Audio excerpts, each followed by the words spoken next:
What's up, everybody? Welcome back to the neighborhood, and thank you for spending part of your day with us today. If you're a returning listener, thank you and welcome back. And if this happens to be your first episode, thank you and welcome to the show. On this episode, we're giving our spoiler-free impressions of Starfield.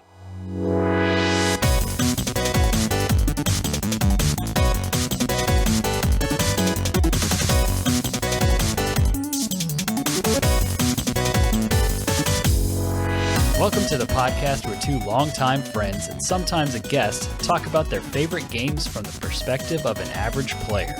My name is Andrew Kimball. And I'm Dylan Wren, and we are your friendly neighborhood gamers.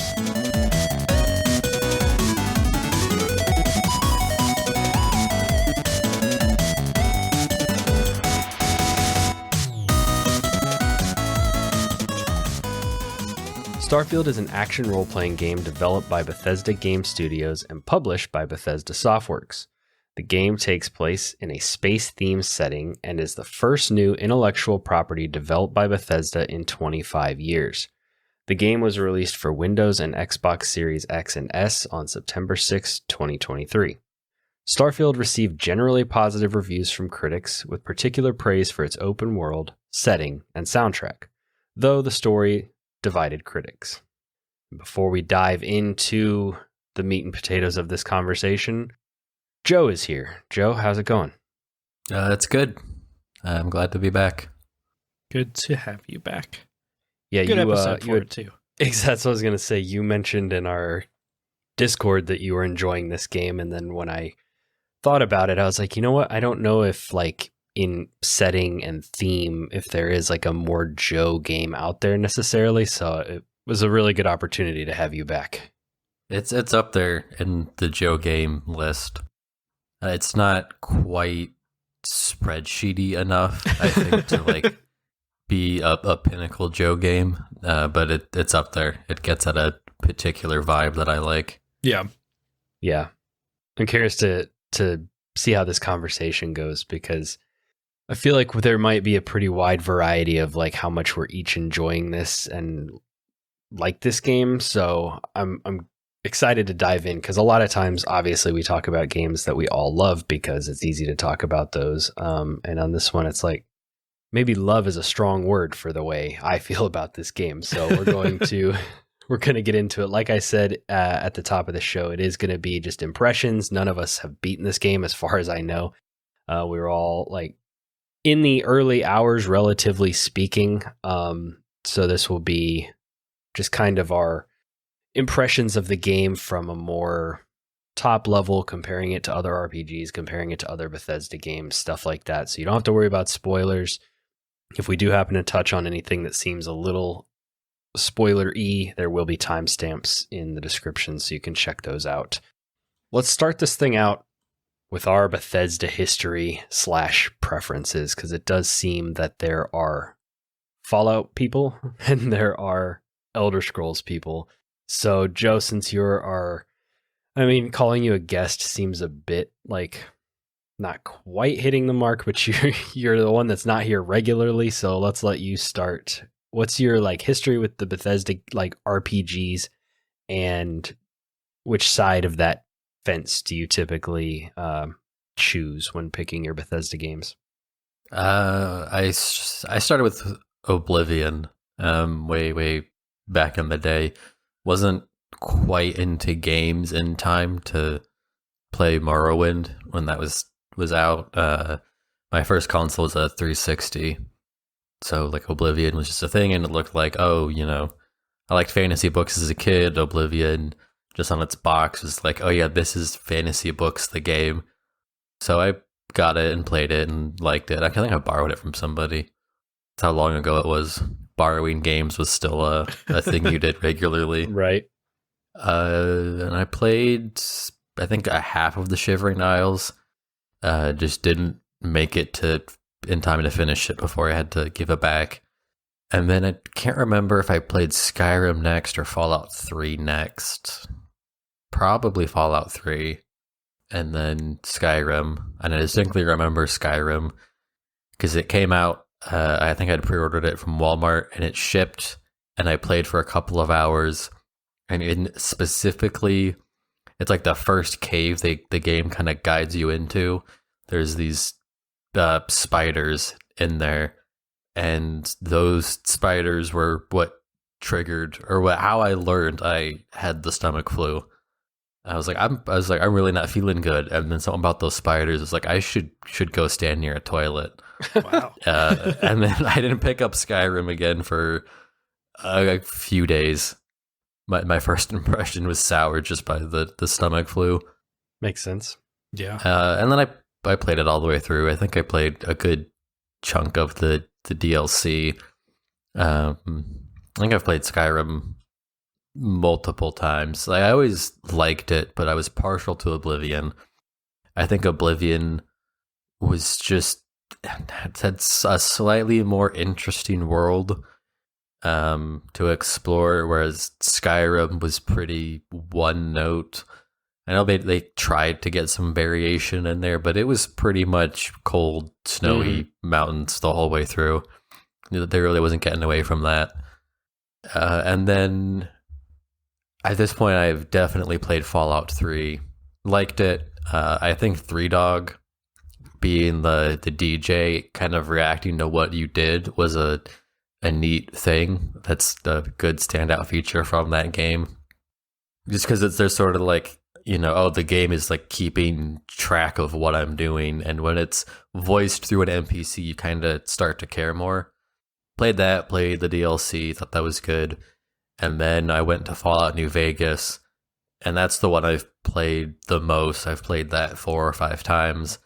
I tried to set up a modded run a month ago, but the game is so old that the number of mods you have to get set up to get it working is kind of daunting.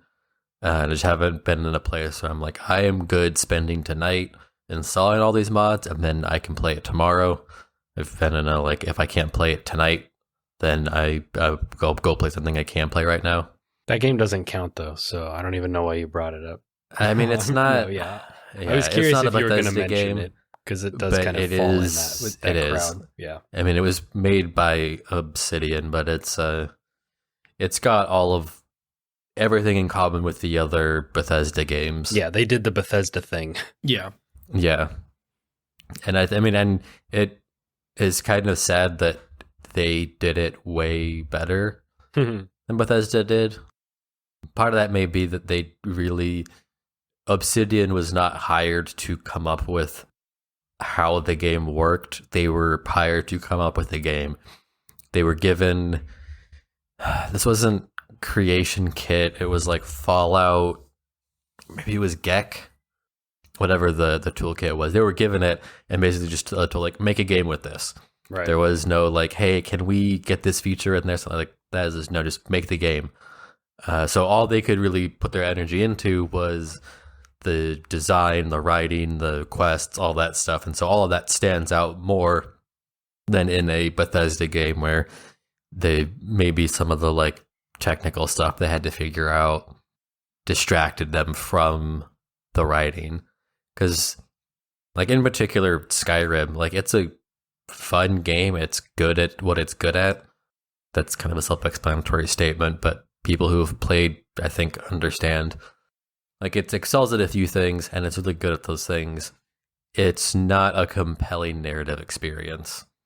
A lot of it is, like, there's a good sense of scale to it, but, like, you're the Dragonborn, and you kind of fit into that, like, Chosen One mold, which is kind of Bethesda's angle of things. But Oblivion was a little bit better because you weren't the Chosen One in Oblivion. You were there to help the Chosen One. And then in Fallout New Vegas, like, you were just a guy who got into the wrong situation. There wasn't anything like special about you. You were just like, games like, hey, this bad thing happened. What do? You can react it anyway. I really liked that open-ended kind of role play, who you want to role play. Even though it's preset dialogue, there's still like, the game isn't doing anything to impress upon you. Like, this is kind of who you should be, and these other options are just for flavor.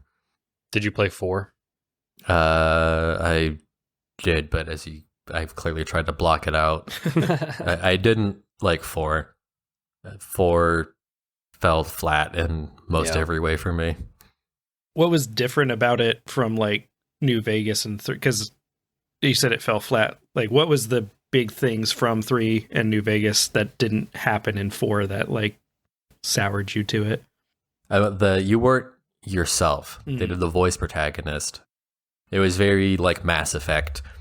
When you play Mass Effect, you can put your own flavor on Shepard, but Shepard is Shepard. Yeah. And Fallout 4 was that. Like, you could put your flavor on the protagonist, but it was still set that like you are trying to find your kid, and you know that like you've got to fit within this box. And a lot of the dialogue was not like necessarily in first person. It was that flip back and forth cutscene style. And on top of that, like, again, like Bethesda is not the best at writing. The main story wasn't really like that great outside of the, like, you know, I'm a parent trying to find my kid. Yeah.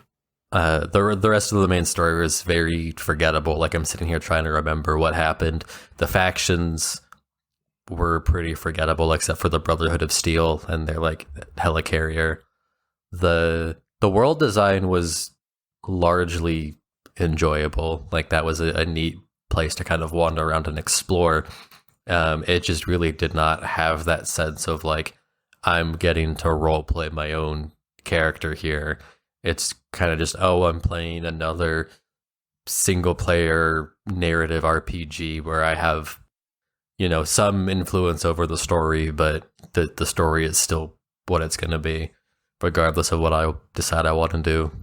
Gotcha. Yeah, because I was curious about, you know, whether it was like gameplay or world or like narrative that really turned you off to it. So 4 leaned more heavily into the like kind of procedurally generated content, since the settlement system was kind of their big selling point. Yeah. And so they're kind of like, oh, you'll make these settlements and it'll generate NPCs who will generate, you know, radiant quests for you, as they call them in Skyrim. It just I think led to things being less interesting. Yeah. Would you say you're a Fallout guy, or are you an Elder Scrolls guy? I am more of a Fallout guy. I do really like Elder Scrolls, but I've gone back to Fallout more often. And there's something about that like post-apocalyptic Art Deco vibe while you're listening to like Frank Sinatra on the in-game radio. I'm sure there's like a name for that genre. I don't know what it is, but to me it's a lot more like interesting than sometimes the Elder Scrolls fantasy stuff can be. It is interesting that you're kind of a fan of both. I usually hear people that are like, I like one and not the other, which I think Dylan falls into that category. What's your kind of history with Bethesda games? Yeah. So I had Morrowind like way back in the day.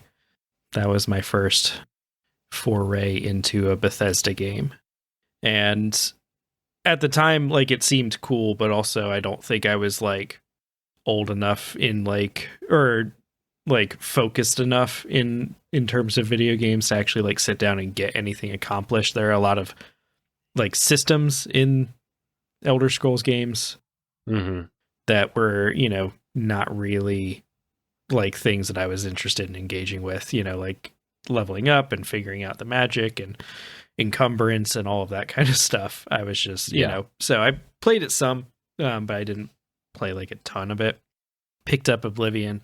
I don't know that I ever beat the main story of Oblivion, but I had a lot of fun like wandering around like the Shivering Isles. I think I did all of the Shivering Isles because I think their DLCs are available. I don't think you have to.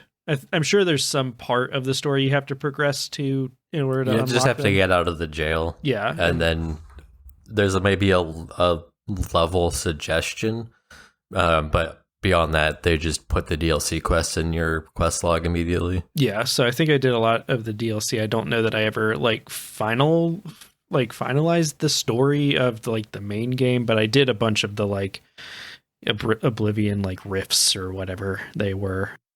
And so, but I enjoyed that game. I thought it was fun. I enjoyed sort of the exploration piece of it and sort of wandering around. They did some cool stuff with Oblivion, back in the day, where it's, they had all these NPCs have lives that they are living without you, sort of, it boiled down to they were all pre-programmed to do certain things at certain times or whatever, but it made it seem alive, which was kind of cool. Back in the day, especially for then. Yeah, because the norm back then was NPCs just stood there. Right. Maybe had home and work. Yeah. But Oblivion NPCs had a schedule and would go and do things. So that was kind of a little cool thing. And then Skyrim was where I really got into Bethesda. And so I picked up Skyrim and played it over a Christmas break or something like that. I was in college at the time, and so I played it over a break or while I was in school, maybe over a summer thing. But really enjoyed Skyrim. Had a lot of fun. Like Joe was saying, the main story of Skyrim is interesting, but it's nothing that was I felt the need to write home. But Skyrim was the one that so far I felt has done the best at just kind of hey, here's a thing to do over here, and as you wander over there's 15 other little things that catch your eye, just with visual signposting of there is an interesting thing over here. You see it with Legend of Zelda, you see it with Breath of the Wild, you see it with Elden Ring, where there's constantly little things that make you catch your eye, make you look over there and be I bet there's something cool over there. There was a lot of that I felt in Skyrim. I'm sure it was present in all of their other games, but Skyrim was the one it really worked for me with.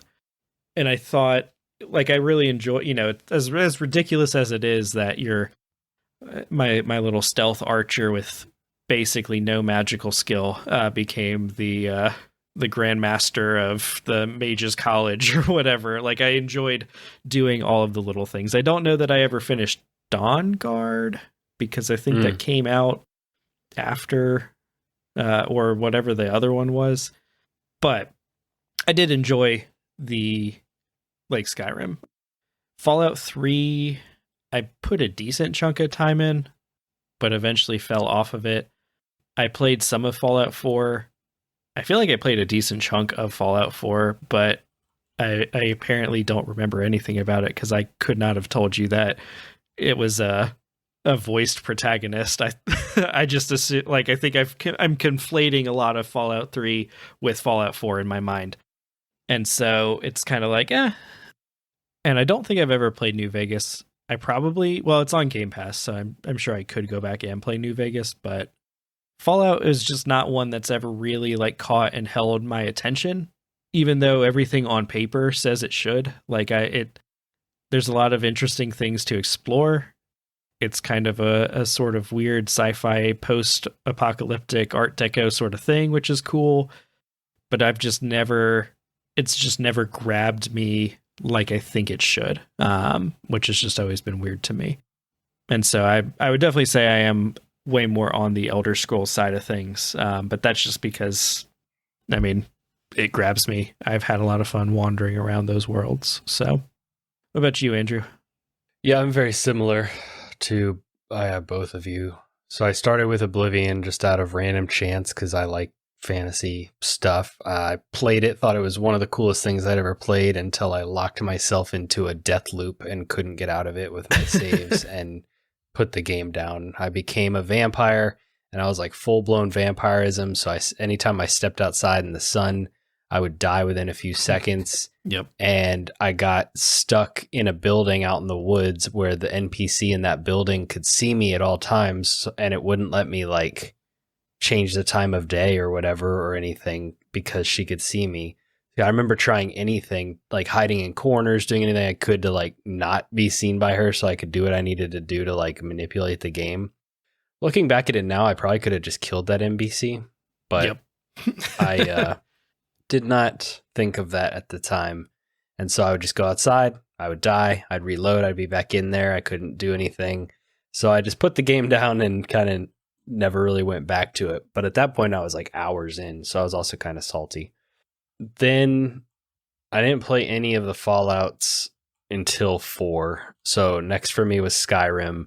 I put like 1 billion hours into Skyrim, played a bunch of like different characters. Yeah. I had a ton of fun with that game at the time. Tried to go back to it in the like within sort of recent, like it's still been years that I've tried to go back to like Xbox One generation, and it was like, oh yeah, this is starting to feel pretty long in the tooth. Granted, we're playing console, so I'm sure like it's a whole nother world if you're on PC with mods. But then I tried Fallout 4 and just that setting does nothing for me. Yeah. So like, and then like it's a shooter, but it sucks unless you use VATS. So like it just wasn't my vibe. And so I was like, man, if I'm going to play a Bethesda game, I'll just go back to the fantasy stuff. So I kind of wish that I had tried maybe New Vegas or even 3 when they were still kind of like contemporary. Because now I know that if I went back to them, it would just be like, I'd have to really want to love them to like get past the age of the game, especially on console. Yeah, an unmodded New Vegas would be rough. Yeah, exactly. So I kind of just like believe people when they say that they were really good. It's like, yeah, an Obsidian Fallout, that sounds pretty dope, but I will just look at it from afar. So I am very excited for Elder Scrolls 6, but I was a little bit not apprehensive or hesitant, but just like low hype levels and kind of low expectations. Not that the game would be good, but that like it would be a game for me anytime I saw anything about Starfield. Yeah. Before we dive like into the game proper, you've got something that's been grinding your gears that you've been dying to talk about. I don't even know if we've reached the point where it's grinding my gears, because so far it hasn't really affected me. I guess like with Lies of P around the corner, it could affect me. But there's this model, this like Game Pass model that's cropped up where if you buy the game or if you buy the special edition of the game, you get to play it before those free-to-play players get it. And I was just kind of curious what you guys think of this trend that seems to be emerging. It's not even just like a Game Pass thing, although I do think we're seeing it more because of Game Pass, because Diablo did it as well, where if you bought the $70 edition, you got it on launch day. If you bought the $100 edition, you got it like a week early or whatever it was. I guess it's more just like, to me, egregious or like sticks out a lot more when it's like a Game Pass game, because it's like for Fallout, you could buy the $70 base game, or you could buy like the $80, $90, Starfield. Which that kind of, I meant to say Diablo.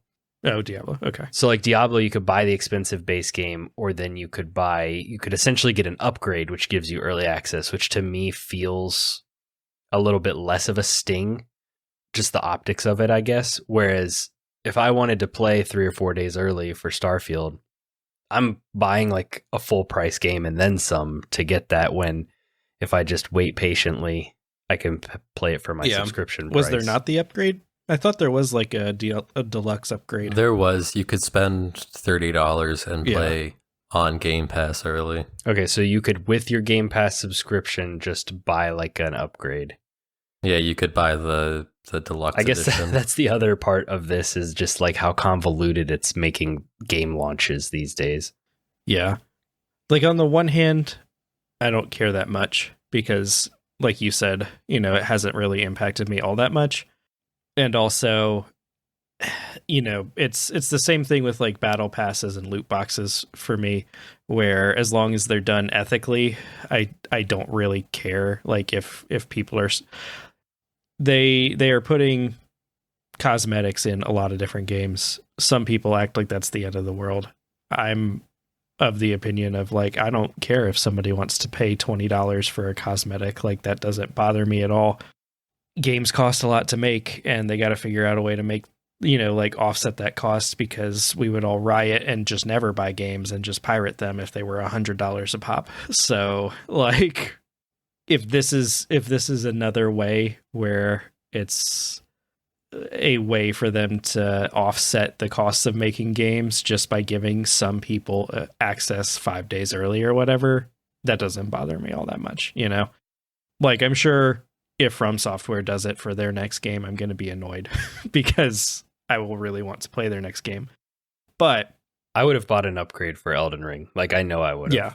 The hype I had for that game, I would have paid $80, $90 or whatever their deluxe version was to play that game like 4 days early. Yeah. So like, on the one hand, like, I definitely don't think that people who are annoyed by this are out of pocket. On the other hand, it's kind of just like, if it bothers you enough, just don't buy Starfield at all. And then also, what are the alternatives? That games cost $80, $90 just base, that we have to have like battle passes and cosmetics in every game. Like, I would rather things like this happen for a single player game than, I guess, like having a menu that pops up to ask me to buy the battle pass all the time. So, I mean, if people are willing to pay it, then I don't know, more power to them. I personally don't really like. I've both with Starfield and Diablo, I saw a very weird number of people paying to play early. Mm-hmm. But Starfield was especially weird because it was like, it's on Game Pass. Granted, if you want to install mods right now, you need to buy a Steam copy. Game Pass games don't let you mod them on PC. Right. Yeah. But this Diablo is the same way, and like, I don't know, I guess the Diablo, there's a little bit of a like pseudo MMO element. You want to like be on the forefront, sure, but with Starfield, it's kind of like it's a single player game. Like, to me, it doesn't seem like those 5 days are really going to make a difference for most people. Like, if we talk about the quote unquote average gamer who, doesn't get to play like a crazy amount of the time, like, that 5 days really is nothing. Like, this early access models to me seemed like, oh, so like streamers can, like, instead of like video game companies having to enter in a bunch of like marketing agreements with streamers, they can do this early access thing, and of course streamers will all buy it early. That generates advertising. Maybe people who are really hyped also pay it early, and then that generates some buzz, get some videos out there, and then you have the full game come out with maybe some more momentum behind it. But people just like seem to be willing to pay at a scale larger than I anticipated, and if that's the case, then it's hard to sit there and say, no, you shouldn't take money from people to, like, I get why people are mad. Like, the game should just come out and not do this like monetization nonsense.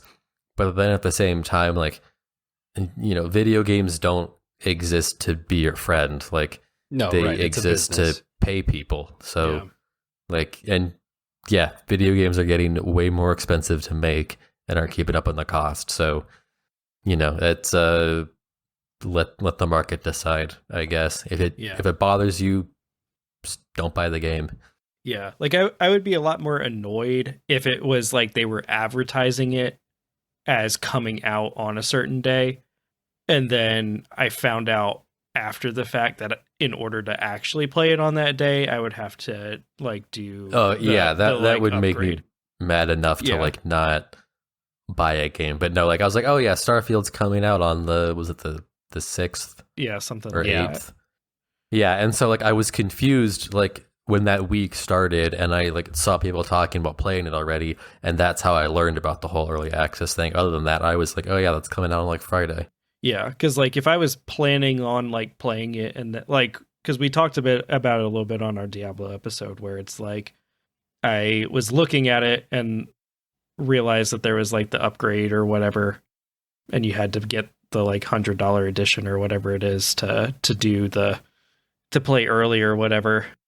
And I was confused because they had like a deluxe and then like the ultimate, and you could only do it with like ultimate or what. I don't know. It was a weird like situation with the Diablo thing, but they still had always advertised it as coming out on the day it actually came out. And then you could just get early access. And so Starfield's doing it the same way. Like I said, I'd have been annoyed if they had advertised it as coming out on like the 1st or whatever. And then I found out like, oh, I can't actually play it because I didn't pay them $30, you know?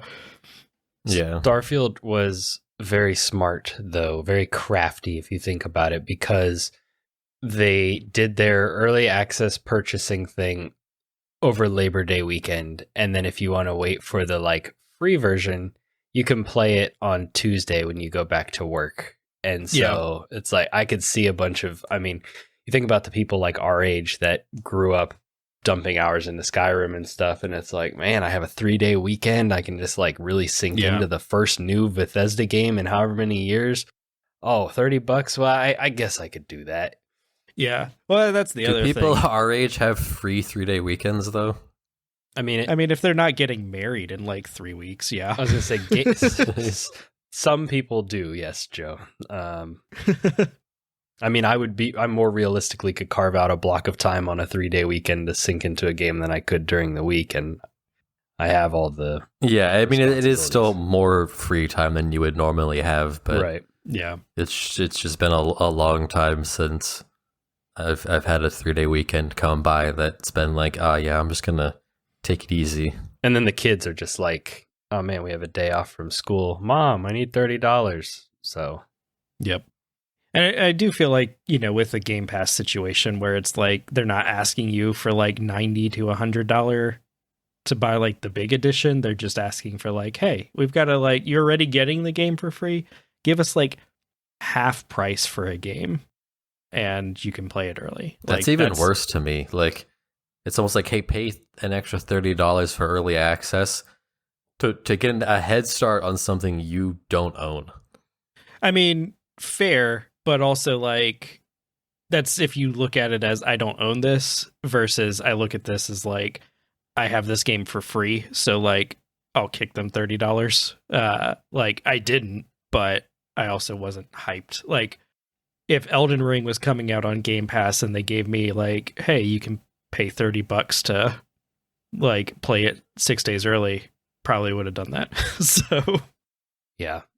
Like, 30 is a whole lot of a different ask than 70 or 90. So we're, creeping up on 40 minutes into this episode, and we've talked all around Starfield. So let's go ahead and dive into the actual game itself. How far are we in this game? Like hour-wise? Question. Yeah. Okay. We'll go by time. For me, I'm about 6 hours in, but that 6 hours is like, you mentioned it being a complicated question. It's like, I don't know how much I've actually achieved. I've done some story quests. I've, bumped into some people. I've picked up like little quests, like bring this random chick in the city you've never met a coffee for some reason. And I'm like, all right, I may do that someday, but until then, it's just going to live in this little activities slot in my quest log. I've also spent a lot of time in menus and little cinematic cutscenes of you taking off and landing and stuff that you can't skip. So I don't know how much of that 6 hours is loading actual screens, like progression. We call those loading screens. Yeah, I don't know. But anyways, how far are you guys time wise, Dylan? Where do you think you're at? I'm 20, maybe a little bit over 20 hours in, somewhere between 20 and 25. So I've definitely gotten to the point, like in most Bethesda games, there's a point that you hit where it really kind of opens everything up. And I feel like Starfield's tutorial goes on a lot longer than other Bethesda games. Like they're definitely, like, having gone through a lot of it, to me it feels like it really opens up 3 or 4. You start in like one area, then they send you to like kind of the main city. which would normally in other Bethesda games, I feel like, be where it opens up, but it really feels like it doesn't want you to do anything else there. It wants you to continue doing story missions for like a few more missions. And then I think it hits the point where it really felt to me like it opened up more. And since then, I've been enjoying it a little bit more. Have done I did bring that lady coffee and, other just kind of randomly like overhearing people talking as you're like running around the city and getting, quests and doing little things to hop around into this system or that system. So it's been interesting. It's been kind of cool. Joe, how far are you into the game? The Xbox app on Windows won't tell me hours.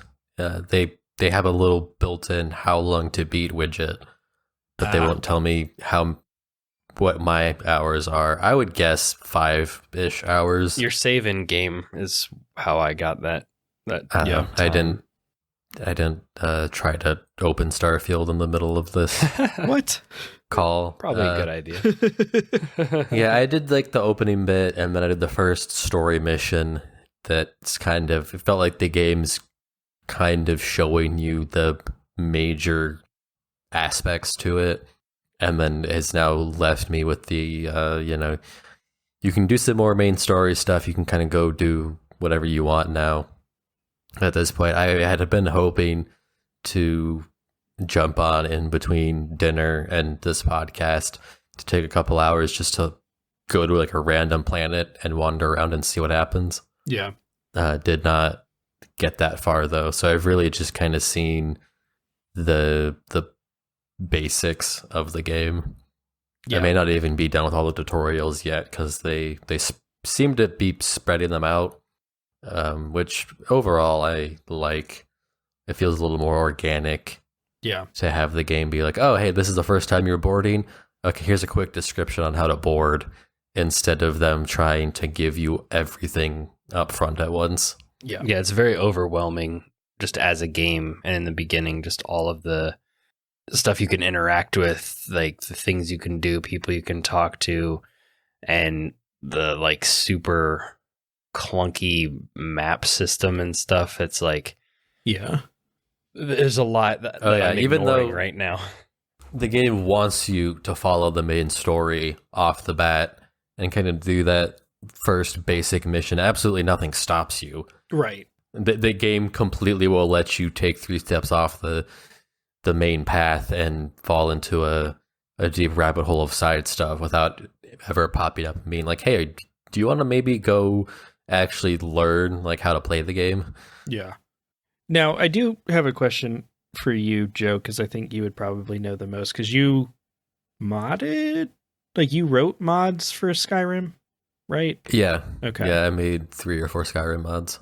Did Skyrim, like leveling wise, enemy level wise, did they level with you as the character, or were there parts of the game where it's like there are harder enemies not obviously some enemies are harder than others, like you can't just run up to a giant and fight it easily, like they're always meant to be kind of hard, but like I feel like there was some sort of like organic scaling where you never got like super overpowered in Skyrim, but also like it wasn't like anywhere that you went, whatever direction you decided to go first, whether it was like Riften or the Mage's Hold or whatever, everything was kind of semi-balanced around you. Is that because your true? levels were like just ability based, so it was like the stronger you got and stuff, the more you could ragdoll enemies. But I don't know that it was like you're level 50, so all the enemies are level 48. No, I don't think they ever really explicitly told you what level enemies were. I want to say it was mostly the organic scaling. Okay. It would bring enemies up and down with you, but I think you could override it and just say this is the stats for this monster regardless. Yeah. And then there were also something similar to like a scaling class. So to where you could say, these are its, like, I want it to scale, but this thing will always be hard no matter what. And this thing will, always be weak no matter what. Okay. Starfield having like planets or systems be at a level is a little bit different. That was the thing that I was going to bring up, was like, you can just go anywhere, but also like some systems in the game are like level 25 recommended level or whatever. And so going to that right off the rip will be a rough time if you, especially for space combat. Yeah. I'd be curious what made them go back to that kind of system. If they just didn't think the dynamic leveling thing was working that well, or if it maybe had to do with, because of how Starfield works, you can just get anywhere at once, and so they decided to come up with the level bands to kind of help guide and shape your experience. Because in Skyrim, they could put the hard stuff in hard to reach places, and places that maybe didn't tell you about right away, because it's like, okay, when you get there, you'll have leveled up. Yeah. But there's no like hard to reach places in Starfield, really. Yeah, like you can just you jump your ship. just pan through the map and find the planet and go there. Yeah, because like the alternative would have been they would have to like make it a further jump or something that you could only reach. Yeah, like, it would have to be like you have to upgrade your drive to get there, kind of a thing. Yeah, it is different in that regard. It's also different in that regard. And like in Skyrim, you could just like see something and walk there, and you were like, you were always in the world. You like felt like you were part of the world. Where I feel like I'm just instancing. I'm going to a map and fast traveling and instancing into these new like cities or like exploring planets or whatever. And it's kind of like I don't feel like I'm in a connected universe, at least not yet. I don't know if that ever changes, but it feels like a lot of just broken up little areas that they're like, oh, wouldn't it be cool if we had a Western town? Just make it a planet. Wouldn't it be cool if we had a cyberpunk town? Just make it a planet. But like, I don't feel like there's a really cohesive connection between any of that. And I mean, it is galaxies. So the planets should be different, but like, the whole game, the whole flow of the game, at least right now for me, feels very disjointed and broken up with menus and loading screens. Yeah, that's what's kind of holding me back right now from like buying a copy on Steam to mod, which is ultimately what like I want to do with the game. It is kind of funny that you guys have only ever played these on console, because I think mods are a very core pillar to Bethesda games. I know it's Skyrim and I was Fallout gonna say 4 obligatory mention of mods on console. They did start that to bring bad. in So like console mods, and I think they're gonna do it again for Starfield, and it should be better this time. But those are still like curated, very specific mods. Yeah, it's not just which anybody. Is a very sharp distinction from the PC version, where Bethesda really goes above and beyond to let you install like any mod you want to, and they even before Starfield launched reached out to like community tool makers and made sure that they were ready to go for the Starfield release, including one mod doesn't do anything to your game by itself, but it lets people load custom libraries into the game, which is a big deal for getting like full functionality out of the game's engine for a mod. Otherwise, you have access to just like a limited range of things. Yeah. So, like the mods, I think, are very crucial in all the things they let you do, and they really let you make the experience you want to have. But I don't know if mods can fix how loading screen driven this game is.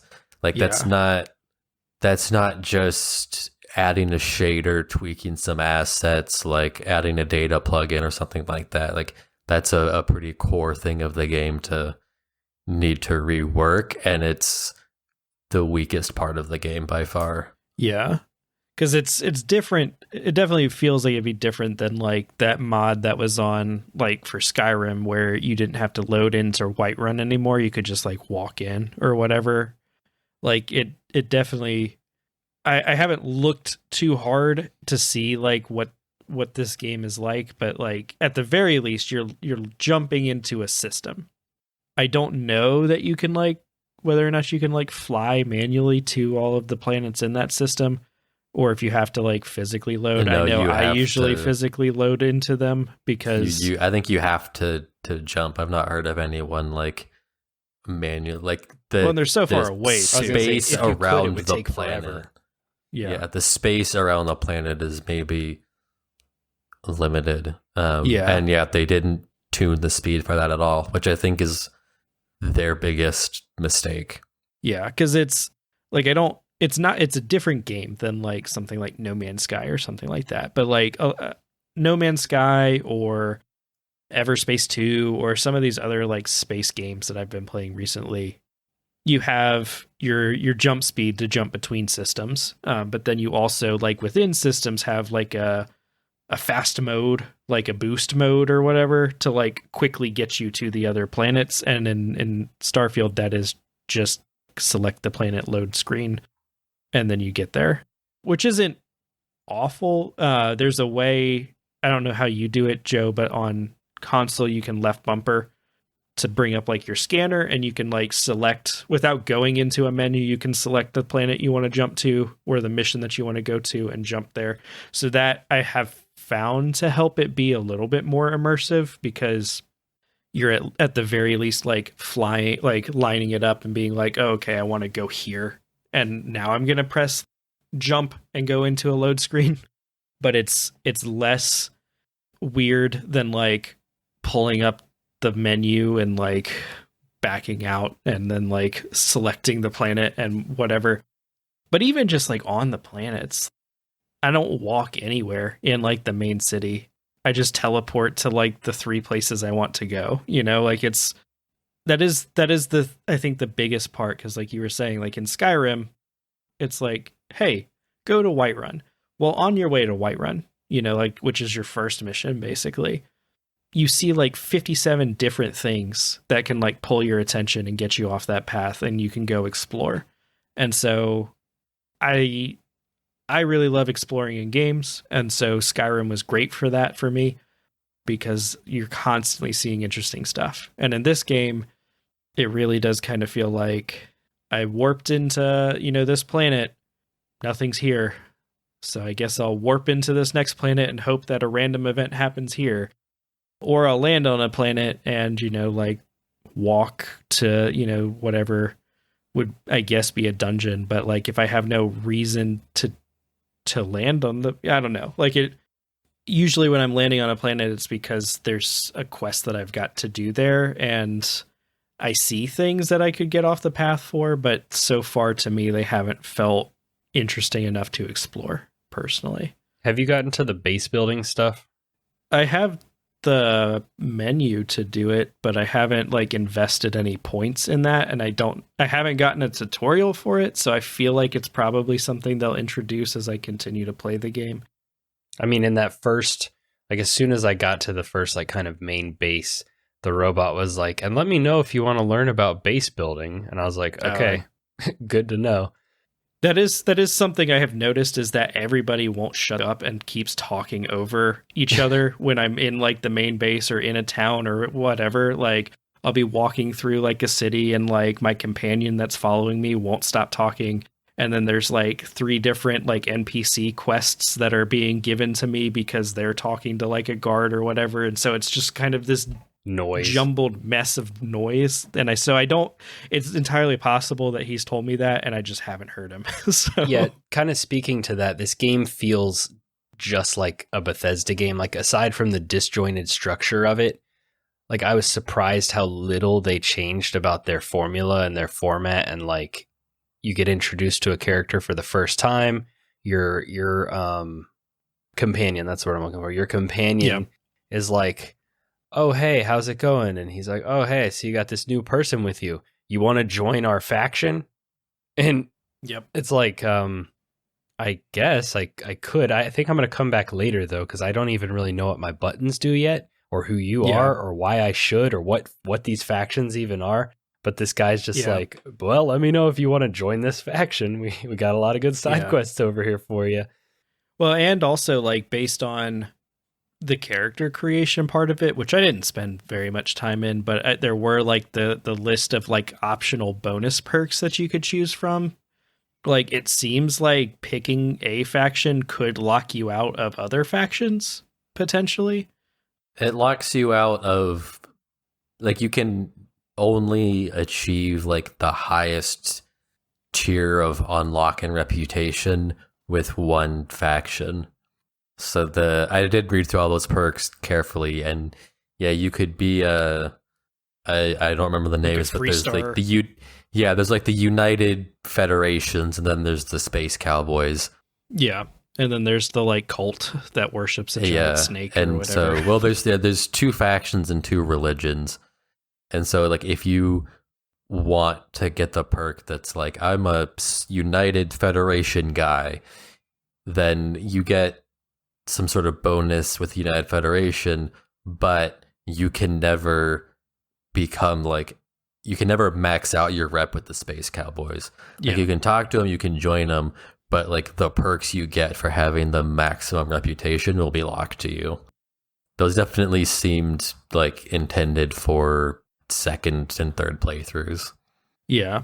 Well, but even if you just join them organically, right?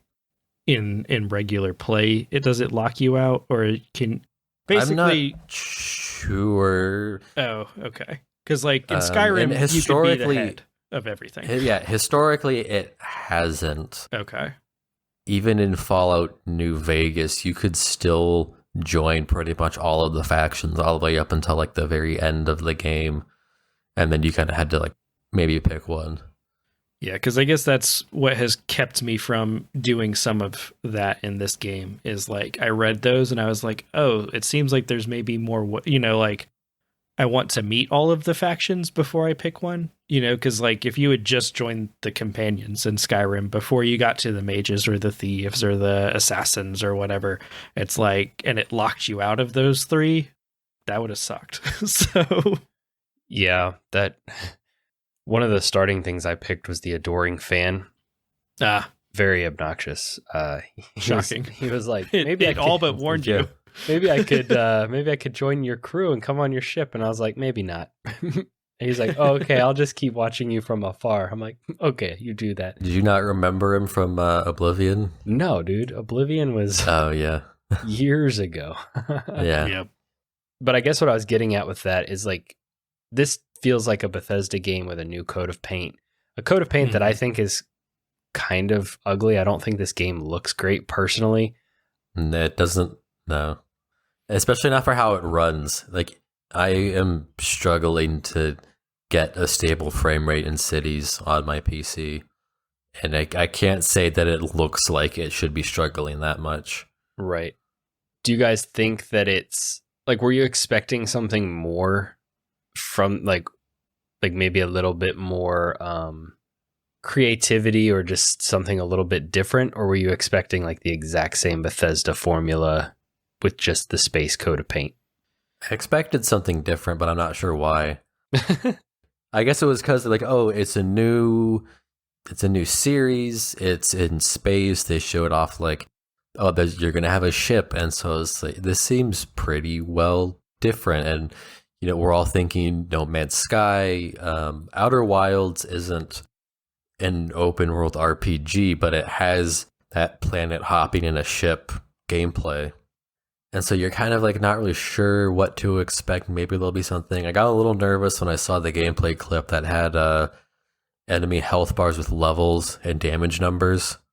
That's, to me, a sure sign of mediocrity a lot of the time. What are you talking about? Gotham Knights had that. And then I sat down and played the game. It was exactly Bethesda.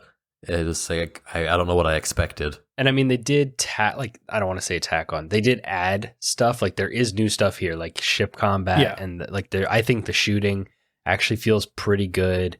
And like they've done some things that are different, but like at its core, like I walk into a room and like all these kind of stiff like mannequin people look at me, and then it like does the zoom in on them and they talk, and then there's the dialogue, and Yeah, it feels very familiar. it's very stiff.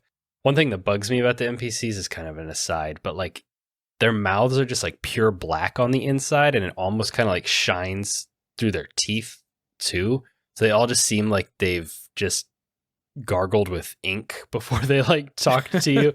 It's kind of throwing me off, but that might just be can't say I've even noticed specific that. thing to me because of my job history. But yeah, it feels very Bethesda, and I think for a lot of people, I mean, Joe, you referenced the like average gamer earlier. I think that there are average gamers that only ever play Call of Duty games, that only ever play their sports games. There are definitely like, there's a sect of gamers that are just like Bethesda people. Like they put billions of hours into Skyrim and Fallout 4, and now they're excited for this game, and this is just like a warm blanket to them.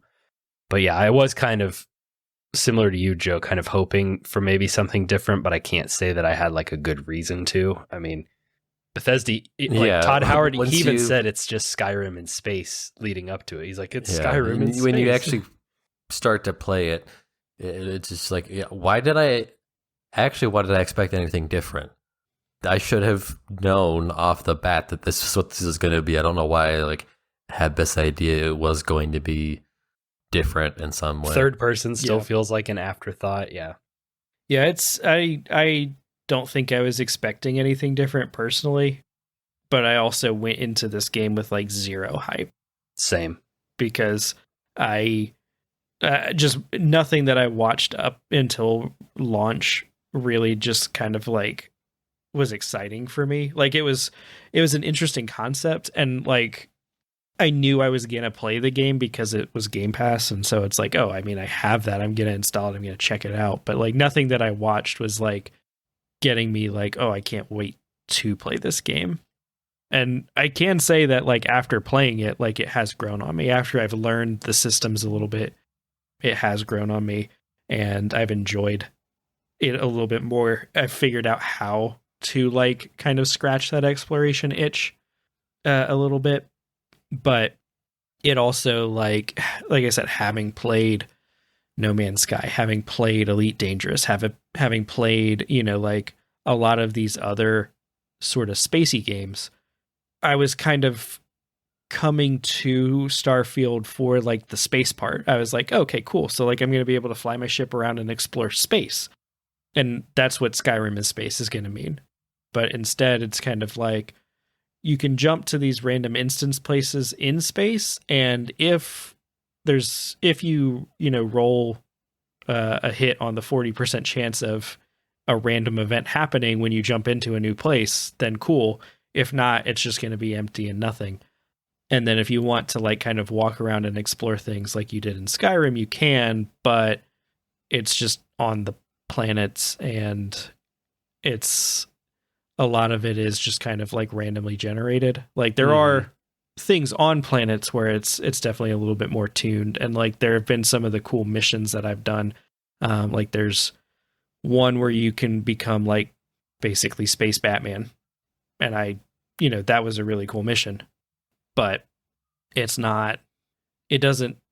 I guess the random stuff that you could wander into in like every other Bethesda game that I've played hasn't felt the same as the random stuff you can wander into in this game. And so I'm not disappointed with it.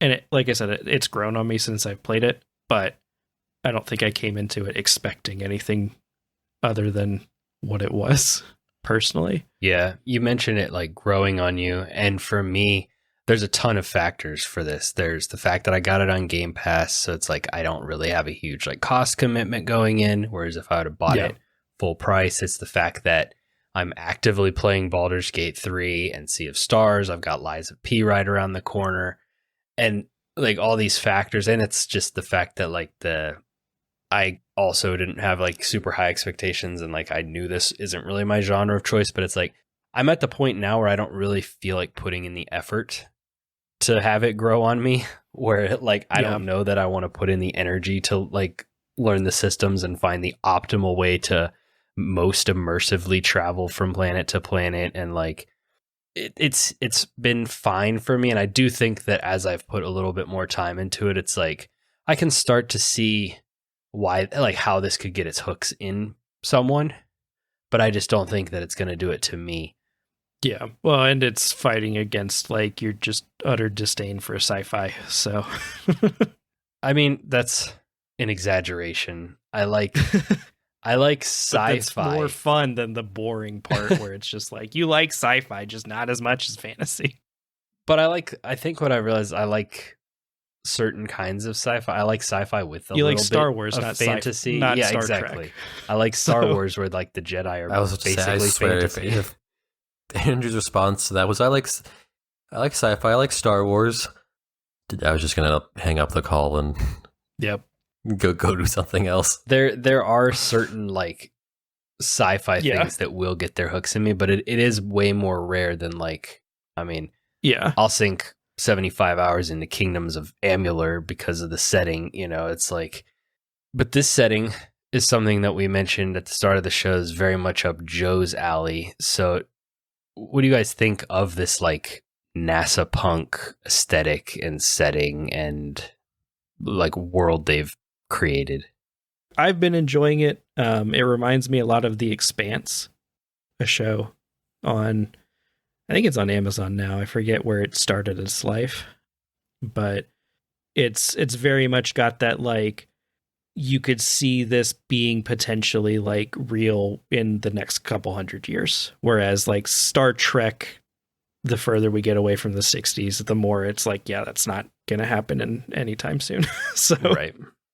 Star Trek almost feels more science fantasy at this point, whereas this does feel like much weightier, much dirtier, much more semi-realistic. Like it's still It mirrors, I think, our world better. Just it's kind of like, what would our world look like with more technology? yeah.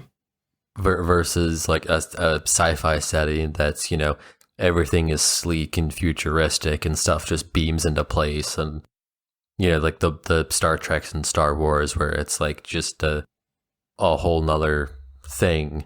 Yeah. Like I would almost say it's almost Fallout in space, but it's not quite as like grimy as It's Fallout. cleaner. Like there's still shiny cities and there's still like, you know, kind of normal average stuff, and then there's like, you know, grimier places. But I think that's just it's just more a mirror of reality. Like there's nicer places and grimier places, so it's a good neutral setting that doesn't try to like lean too hard into any like one subtype of sci-fi. Yeah. The thing I think where it doesn't do well with the setting is they not letting you actually fly planet to planet.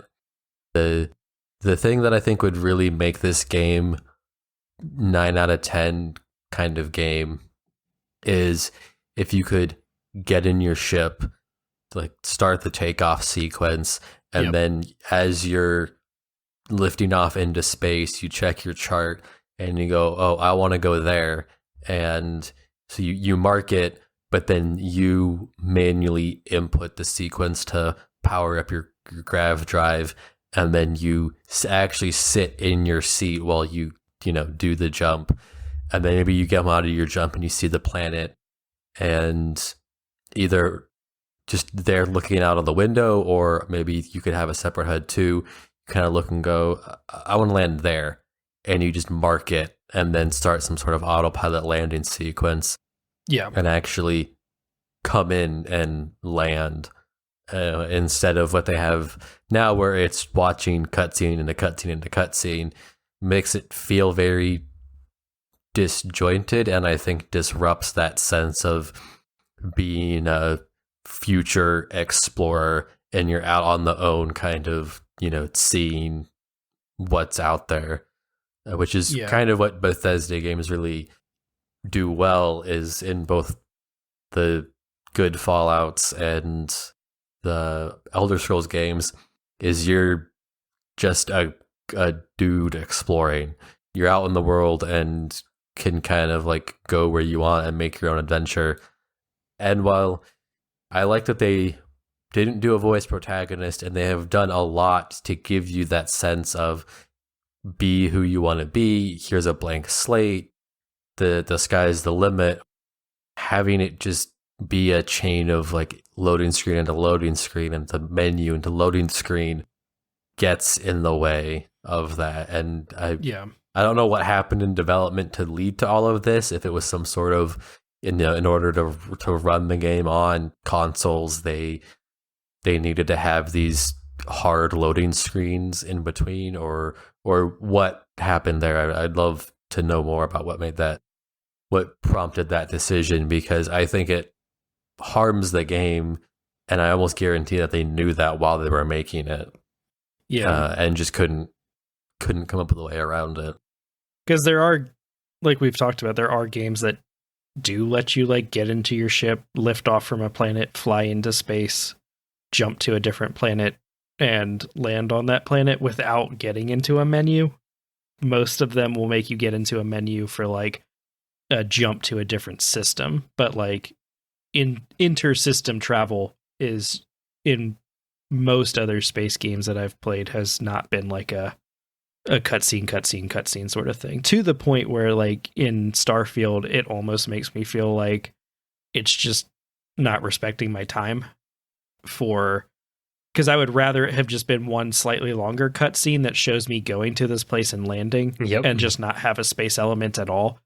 Because outside of the ship combat, like it really isn't, like there hasn't been anything that I've found in space that's been interesting. Like there are occasionally like, random encounters that you'll run up on that aren't, violent, but that could have easily just been a cutscene. Like it didn't have to be like I flew there and decided to hail this ship, But the ship combat is really the only thing that happens in space that's worth happening in space. The rest of it is just like, well, if I'm just going to like go through the motions and I'm not even going to get to like really fly my ship, I could have just been happy with like you putting more development time into the planets and making those more interesting to me.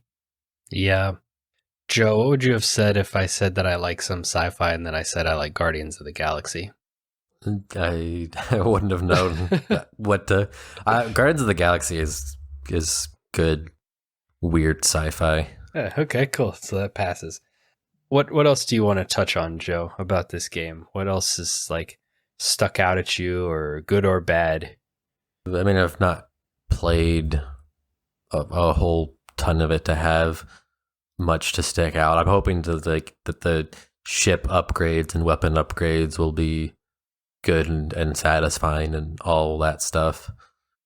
For all of like the Bethesda bugs being a famous thing, I've had one halfway bug where there was some weirdness when it did like the NPC conversation camera, where the camera was still kind of moving after the conversation started, but that's not really a notable bug. I've run into 3 bugs that I can think of that were rough. One bug that I ran into was I was flying to a city to one of the cities on like a tutorial mission to be like, introduce me to this new city. Mm-hmm. On the way, I got into like a ship combat thing, and I boarded the ship, and I found some like contraband or something, and I was like, cool, I'll bring this on my ship and sell it, like that's fine. But when I jumped into the system, I got scanned and they found the contraband and they arrested me, or I had to go pay a fine. They didn't arrest me, but that meant that instead of landing in the normal like landing zone, I landed like it automatically loaded me into like the jail part where I was paying my fine. And so when I walked out, I triggered like another mission that was, somewhere over there.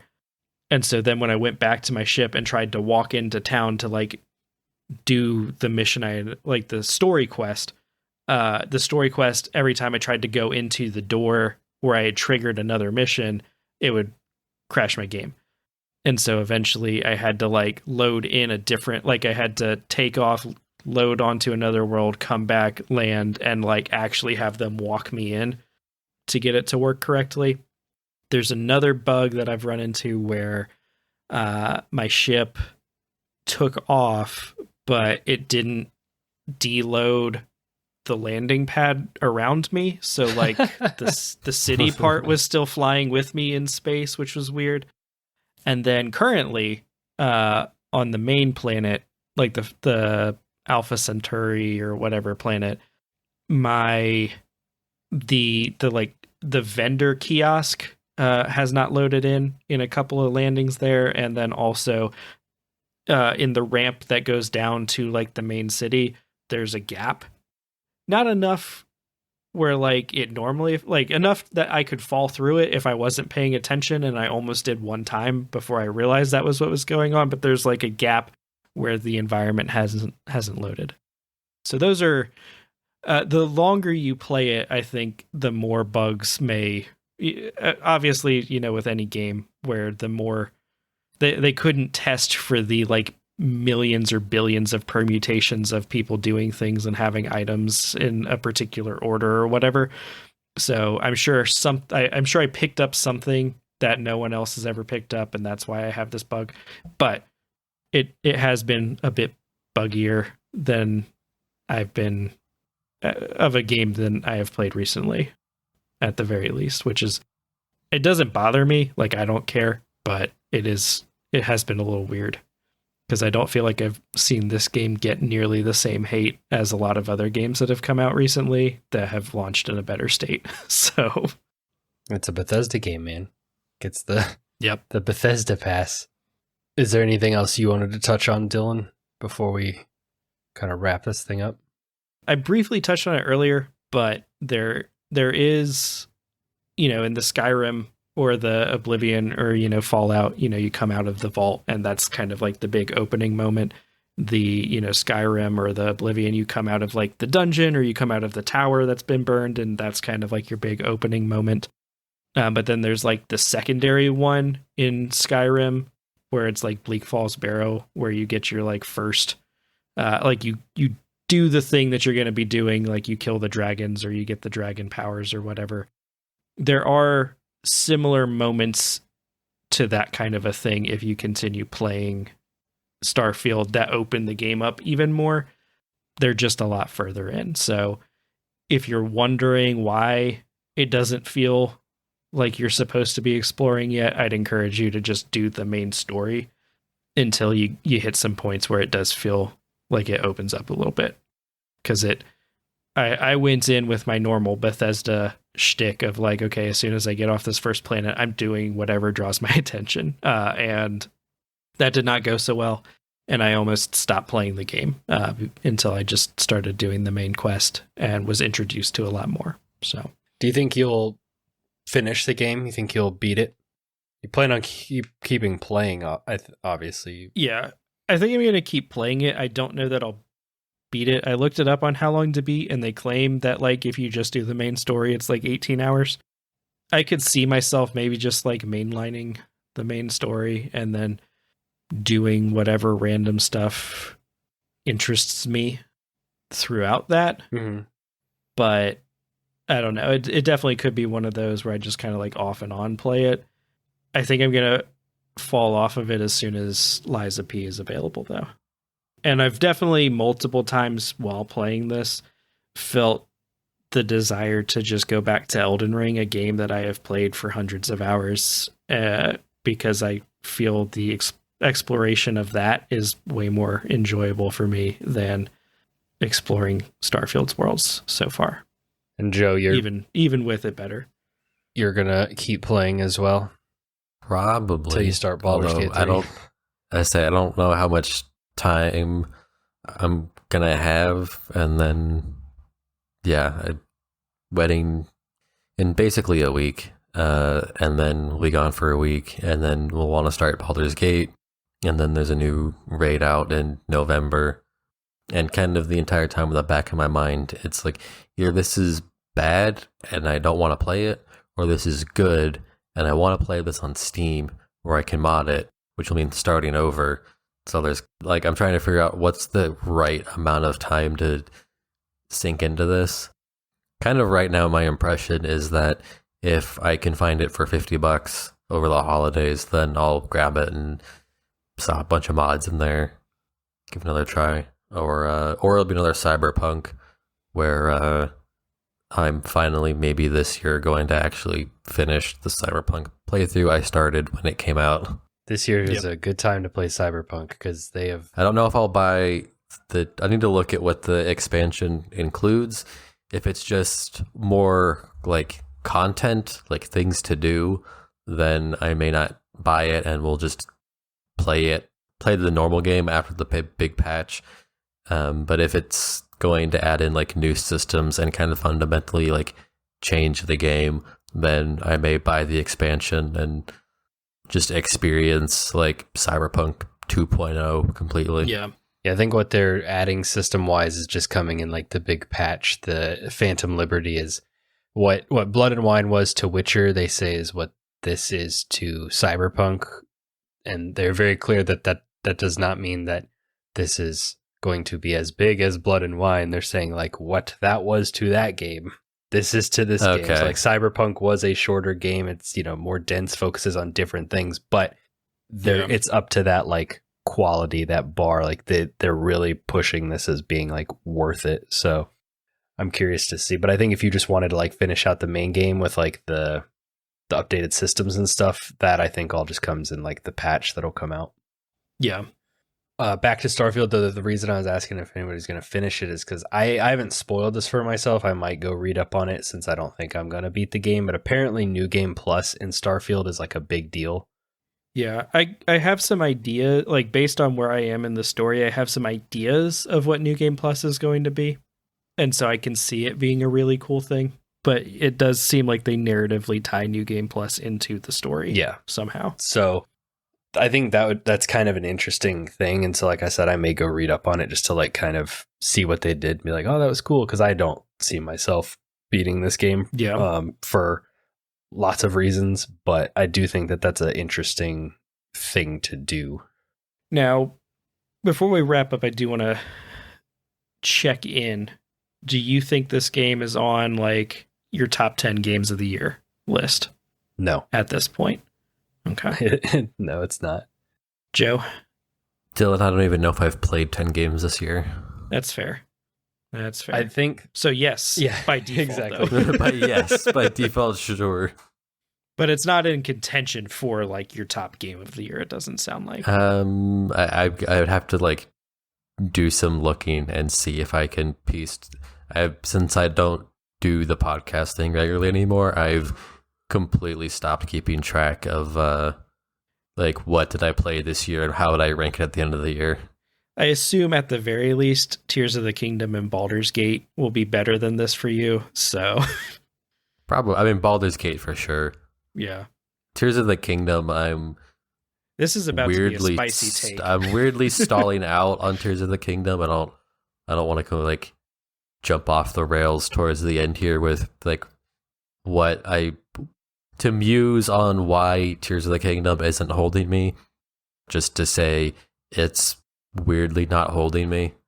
But I also am giving it some slack because my life for the last several months has been in a place where if I can't jump in and have fun and feel like I have a complete session in about an hour, I don't have the patience for it. Like, I've wanted to play games that I know I like and enjoy, but they just take like a good 3-hour session to really like scratch the edge. You want to have that meaty long session, which Tears it's like from. Like XCOM. I love XCOM, but you need to put some hours to get satisfaction out of an XCOM playthrough, and I'm kind of in like, I would rather play Vampire Survivors or Marvel Snap. Yeah, no, I know that. I know the feeling completely. And I mean, I feel like dragging any playthrough of a game out, because Tears of the Kingdom came out in May? Yeah, I didn't even buy it when it came out. I bought it like a month later. So, but still, like, that's months that you've been slowly making. I don't remember. Maybe it was Diablo that came out that stopped me. But like, to your question, Dylan, this year is so stacked I mean, even if I liked this game just a little bit more, it's still competing with Tears of the Kingdom, with Baldur's Gate, with a new Assassin's Creed, with Spider-Man, with Lies of P, with like there's just so many games that not only are like high quality, but like are my kind of games that's competing with. So I'm sure like I just listed a bunch off. I'm sure I forgot a few. You know, I have been tracking them for that very Marvel reason. Snap. Yeah, I don't know. We're in a Galactus meta again. I might uninstall, but but anyways, yeah. You think it's going to be on your list? It depends Yeah. on how, like, number one, I think it depends on, it's definitely not at the top. Right. But I could see it being on my list near the bottom of the top 10 if I continue playing it and get into it. And if, you know, obviously depending on what the rest of this year holds for, you know, like if I get super into Lies of P, if they manage to release Baldur's Gate 3 on Xbox, if they, you know, a few other things where it's like every other thing that comes out, I think is in danger of bumping this one off. Right. And so it's not bad, but it's also like not, I think if it makes it on my top 10 list at this point where I'm at right now with it, it'll be because it more of a default, like, well, it was technically better than like these other two games that I tried to play this year. So yeah, it was technically better than Wolong. Yeah, like I don't think Wolong's getting on the list. Yeah. So It's crazy that was this year. Yeah, I forgot about that. Yeah. Cool. Well, those are our impressions of Starfield and kind of just, I guess, like a little bit of a review of Bethesda in general. But I prepared a little game. You guys want to dive into it? No. Sure. All right. Joe's nodding. He hasn't been podcasting. Did you get it from Google? No, I did the actual legwork. Oh, there we go. That's all I ask for. Cool. Well, let's go ahead and roll into our closing segment for this episode.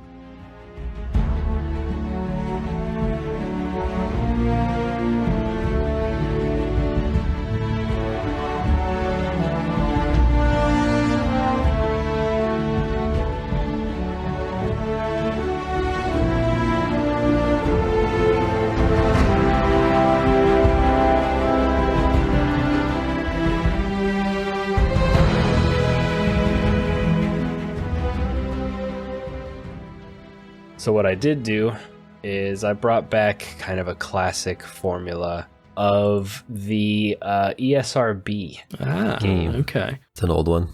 So yeah, it's one we hadn't played in a while, and it was one that I could not only make relatively quickly, but also I could kind of maybe craft it around a theme. So I have 7 games. So the way this game works is I have gone Bethesda games. I have gone to the ESRB website and I have pulled their descriptions for their ratings. So what they wrote about the game. For some of these, some more than others, I have reorganized. I converted them to bullet points and reorganized them, hopefully from like most vague to most obvious. And as we go through the list, you can get maximum points by guessing it on the first prompt, minimum points by guessing it on the last. Most of them will get you at least 5 points maximum. I think there's one that's 4, and then there are a few that might be like 6, like maybe even 7. So we'll just kind of go down the line. I may just cap it at 5 points as like a max for your guess, and then go down from there. So you guys get the gist. You've played it before. That explanation was mostly for you, dear listener. First game. Y'all ready? Sure. Mm-hmm. And we'll do this where you get 1 guess per prompt. And if you can't think of anything, then you can go ahead and pass. But I'm not going to toss it to either of you. You just got to blurt it out first. Okay. Combat is frenetic with laser gunfire, explosions, and cries of pain. Okay. Laser guns. Fallout 4. No. Darn. Jedi Survivor. No. Players use blasters, grenades, pulse cannons, and sniper rifles to defeat enemy soldiers, armored vehicles, spaceships, and Battlefront 2. iconic characters. You got it, Joe. Nice. So that would give you 4 points. Next game. One line of dialogue briefly mentions wine, e.g., their stomachs are strong enough to drink sap wine. Sap. The Witcher 3. No. Out of all I the should just guess The language Witcher in 3 that as my game. first guess on everything.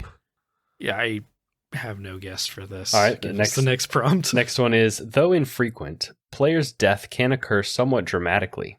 Getting swallowed by a giant monster, suffocation in space, getting crushed by falling sand. I'm thinking this is a game I haven't played. Suffocation and I still don't have a guess. Joe? Psychonauts 2. No.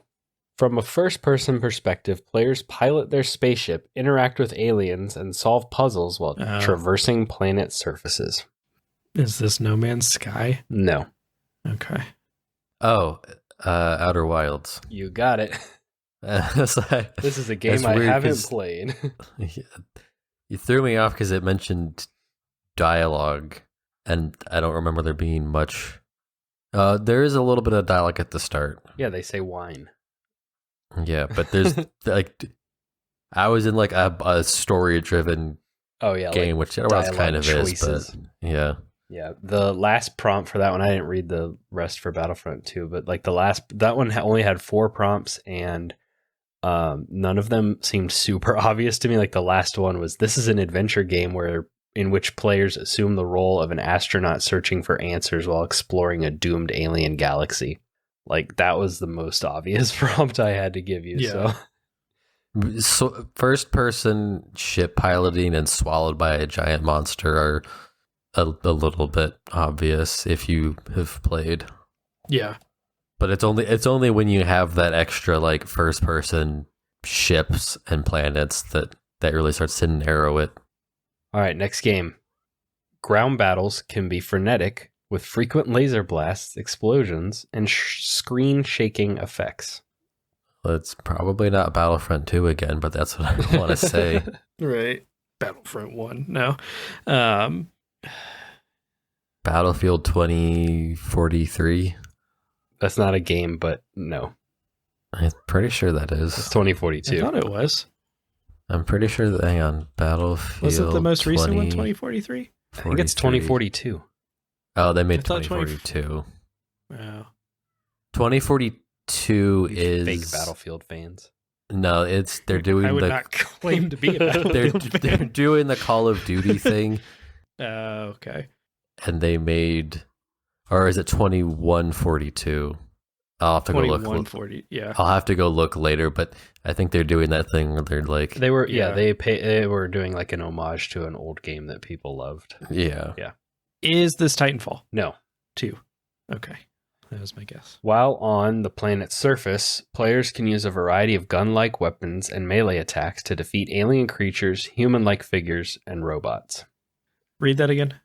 While on the planet's surface, players can use a variety of gun-like weapons and melee attacks to defeat alien creatures, human-like figures, and robots. Gun-like weapons? Mass Effect. No, not Mass Effect, and yes, it says gun-like weapons. What's the game Justin Roiland made with the like talking guns? Yeah, it's not You know what that. I'm talking about? Okay. Yeah, I can't remember what it's called. All right. But good guess. Yeah, the gun-like. I didn't even realize that when I was making this.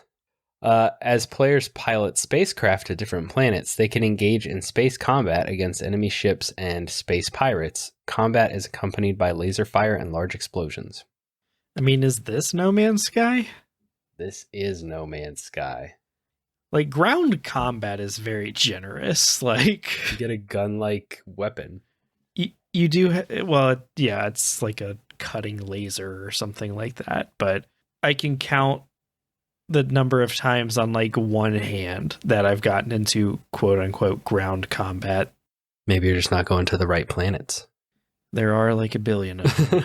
So, All right, Dylan, bringing the score, closing the gap a little bit. Next game we have. One sequence depicts player's character engaging in a drinking contest. Another scene shows the central character repeatedly drinking alcohol at a bar, then passing out. Grand Theft Auto. No. Red Dead Redemption 2. Lenny! No. The game contains story elements that reference drugs. Narcotics flooded my veins when I attacked. The cartel are a bunch of dirty drug pushers, and this deal is too important to have a drug addict negotiating it. And this was an easier hint in your mind? Yeah, in my mind. Mafia? Those are both wrong. It is always interesting being on like opposite sides of the prompts. I'm always like, man, these are going to be too easy, and then it never is. Characters are sometimes seen nude, with exposed buttocks and partially exposed breasts. Did I guess Mass Effect already for this one? No, you guessed. I'm guessing Mass Effect. You got it. Mass Effect Legendary Edition. So I don't remember the narcotics flooded my veins part of Mass Effect. Players use futuristic machine guns, shotguns, assault rifles, and bionics abilities to defeat human enemies and alien creatures in frenetic combat. From third-person perspective, players traverse the galaxy exploring planets, interacting with characters, engaging in combat. Cutscenes depict additional acts of violence, a close-up of an alien shooting himself in the head, a character executed at close range. As players progress through the game, they can engage in romantic relationships with others. Cutscenes depict characters embracing, kissing, caressing each other on a bed. Sexual activity is implied. And then this is a compilation of 3 action role-playing games in which players assume the role of Commander Shepard as she leads a mission to save the galaxy from a race of powerful mechanical beings known as the Reapers. Let's see, that would be 5 points, I think, Joe, because there was a lot of prompts on that one. Yep. Next game. The word bastard appears in the dialogue. I left that one in because I like a good use of the word bastard. T-rated game. Got it. Yeah. Go next. That's not even Shadow the Hedgehog. No. I appreciate the reference, though. Space battles are highlighted by frequent gunfire, blaster fire, radio chatter, and large explosions. Knights of the Old Republic. Oh. No. Star Fox. No. Okay. The frenetic combat takes place from a first-person perspective as players use lasers, missiles, and bombs to destroy enemies. This is Metro. What's that Star Wars Squadron something? That's it. Star Wars Squadrons. Yeah, so it's a space combat game in which you control 2 pilots, one on each side of the war, and it breaks down what you do as a New Republic pilot or an Imperial pilot, and then those would have all given it away. So you were right on the cusp there. That would be 1, 2, 3, 4. Dylan, you gotta do some catching up on these last couple. We got 2 more. The score is currently 15-4. Players use blasters, machine guns, and shotguns to kill creatures and human enemies in frenetic combat. Action is highlighted by slow motion and blood splatter effects. Space Marine. No. Is this I know what this Wars is. Republic Commando? No. Okay. Some attacks result in decapitation and dismemberment of creatures. Oh. One area depicts a dismembered corpse amid a large blood-stained environment. It's not what I thought it was, but I think I know what it is. Well, you both have a guess. I'm trying to think. I'm trying not to steal Dylan's guess because he is thinking pretty hard. He has it. I mean, I want to say Dead Space, but like I feel like there would be more. It's not Dead Space, so you go. Jedi Survivor. Nope. Oh. Dismembered with a bunch of blood? Can you read me the clue one more time? Yes. Some attacks result in decapitation and dismemberment of creatures. One area depicts a dismembered corpse amid a large blood-stained environment. Oh, Survivor never had decapitation, just dismemberment. Gears of War, but it doesn't fit your little theme that you've been pushing. So. I'm pushing my theme on you. If Survivor had decapitations, they would have been like saved for special like moments, probably. You don't just get to go around decapitating people, unfortunately. Okay, cutscenes depict additional acts of violence. A man shooting himself in the head, a character executed off screen. Joe's eyebrows tell a story. StarCraft? No. I don't remember if StarCraft got that Slow hardcore. motion. StarCraft, they didn't have the slow motion bit. I don't know. Is this Halo? It is not Halo. There's Okay. no... You could decapitate the Flood, but Players can also shoot and kill civilians, though this may negatively affect player progress. that. I know you're over there like, how is that not obvious? But No, I mean, I could. Early. We're probably about to start getting into the more obvious. Actually, this one's kind of like, civilians. This Is this Cyberpunk? is not Cyberpunk. Okay. Looking at these last couple hints, this may be another situation where it's like, wow, they never got super specific in this description, did they? But we'll see. Did you guess, Joe? no, I don't have Okay. anything. From a first-person perspective, players explore an open-world environment, interact with characters, complete mission objectives, and battle alien creatures. I've never played Outer Worlds, but is this Outer Worlds? It is Outer Worlds. Okay. I played very little of that. They really focused on like the violence and shooting and stuff. The last prompt was, this is an action role-playing game in which players assume the role of a colonist in a space colony. So I was going to throw a word in there, like I was going to throw capitalism in there or something to maybe trigger. So that got you 2 points. I beat that game. I remember Joe being like, it's not as good as Fallout, so I'm not going to play I mean, it's it. it's ironic because Starfield is Bethesda doing what they do, but it's mediocre, and Outer Worlds was Obsidian doing what they do, but mediocre. It had the same problem of like sci-fi game, but then they don't let you wander around. It's all like, here's these little tiny hubs you can walk around in. All right, final game. Dylan can't win, but let's see if we can close the gap. Attacks on some enemies can result in blood splatter effects. Several environments depict bloodstains on the ground around corpses. Halo. No. Gears of War, No. which I know would have probably a stronger description than that. Yeah, players can use chainsaws to... Players use futuristic guns, lasers, axes, and explosives to kill enemies. Combat is fast-paced with frequent gunfire, cries of pain, and explosions. No frenetic. Is this just Starfield? It is just Starfield. Okay. Did the axes like, give it away? axes? Yeah. I thought Yeah. about taking that out because it's like one of 2 melee weapons I've found so far. Yeah. I've only found 3, and axes are what most of them have. This one, so a fictional drug, which I wouldn't have said the name of, but Aurora, is prominent in the game with a section involving players' characters working in an illicit drug lab. Players can also obtain Aurora by stealing or buying it from vendors. Consuming it will result in distortion effect on the screen. This one was the one that I really appreciated. It's always when they talk about like the romance options and stuff in these descriptions, but the game contains some suggestive material in the dialogue. And after sharing a bed with characters, life is a sexually transmitted disease that's 100% fatal. I'm all for getting a little wild, but next time, let's try it without the jetpacks. Talk about seeing stars. Whew, that was amazing. What? Those are lines of dialogue that they ripped from the game to put in this description. Oh.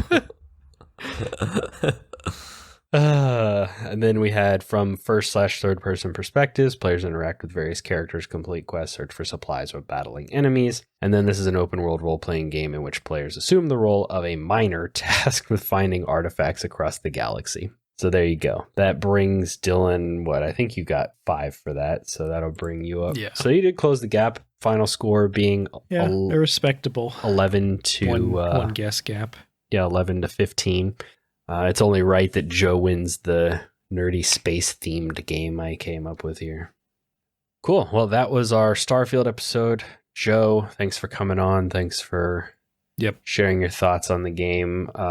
You have anything you want to plug? Anything going on? a wedding registry you want to link below. Yeah, if I could find the link for that. This Friday, I'm going to be on a stream for WoW to talk about Death Knight stuff, but it's very specific to Death Knight stuff, and it's in the middle of the day because of Europeans, and I don't know the channel name off the top of my head. Wow. So I'm really good at promoting so stuff. Easy for people to Yeah, find If you decide that you actually want to like plug that, you can send me the link and I'll put it in the description. Will this be out before that happens? No, that's true. You said it was this Friday. So unless it's like saved as like a podcast or a video on demand. If there's a VOD, then I'll send the link to Andrew and he can put it in the description. Sounds like a plan. But it's really not my thing. I'm just showing up to someone else's thing. Oh, stop being so humble, Joe. Dylan, anything we need to plug? We put out a YouTube video this past week. Andrew and I talked a bit about the Texas Chainsaw Massacre game that we checked out. Let you know our thoughts on it, and whether or not we thought it was worth like checking out, especially if you have Game Pass.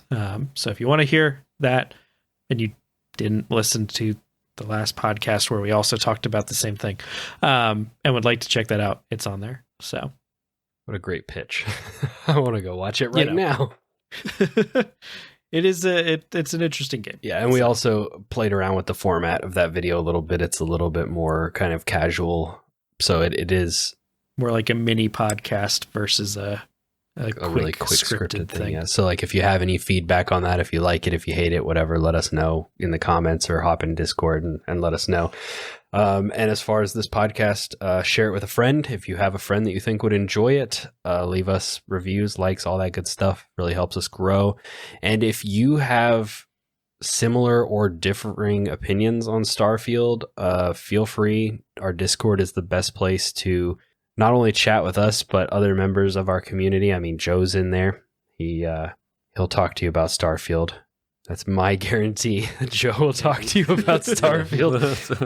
Well, now he's not going to because you guaranteed it.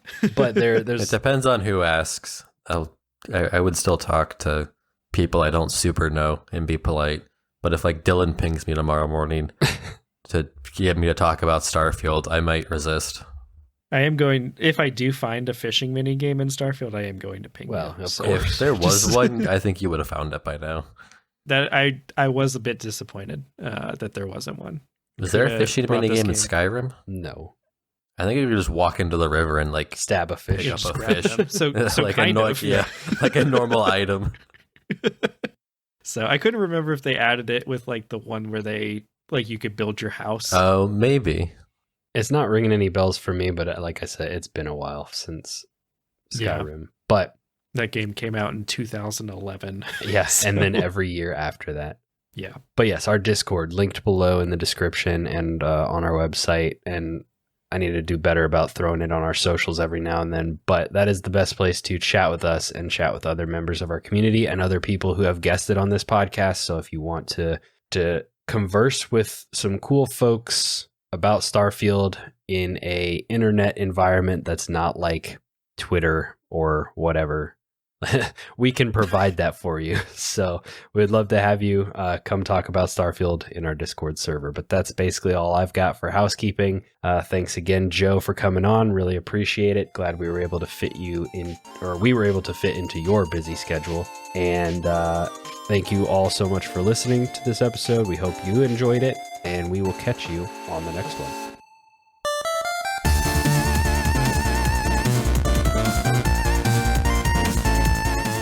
We hope you enjoyed listening to this episode of the Friendly Neighborhood Gamers podcast. If so, we would greatly appreciate your help in growing the show and the community by giving us a 5-star rating and review on Apple Podcasts, Spotify, and any other podcasting app that allows it. We also have some great videos on our YouTube channel, including reviews, rankings, and other topics. We would really appreciate you checking it out. And if you want to keep up with everything going on in the neighborhood, follow us on Instagram and Twitter, and feel free to jump in our Discord server. We hope to see you there. Links for everything are in the podcast description. Thanks again for listening, and remember, Stay friendly, gamers.